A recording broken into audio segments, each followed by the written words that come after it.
So, you built your e-commerce store with FluentCart? You can make it more efficient by combining it with an AI-powered chatbot. In this video, we will show you how to set up the BetterDocs AI chatbot for FluentCart online stores. First things first, ensure you have installed both BetterDocs and FluentCart and activated them from your dashboard. Then set up your FluentCart store and add products. In the Products tab, enter all necessary information such as name, description, categories, pricing, and anything else you wish to present. From the Settings tab, set up your shipping information and payment methods.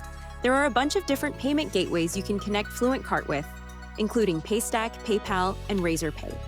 Once that's done, we set up BetterDocs AI chatbot to work with FluentCart. From BetterDocs dashboard, click on the notification suggesting that FluentCart is ready to sync with BetterDocs. From the AI chatbot settings, add FluentCart as a retrievable post type and save. You have now integrated FluentCart with BetterDocs AI chatbot. Let's check if our integration is working, shall we? Find the chat icon on your live store and ask the AI chatbot queries regarding your products. Your customers can now converse with the chatbot to find all product-relevant information in one place. Found this tutorial helpful? You might also enjoy tutorials on BetterDocs AI chatbot configuration and kickstart doc writing with AI. Like, subscribe, and let us know what you think.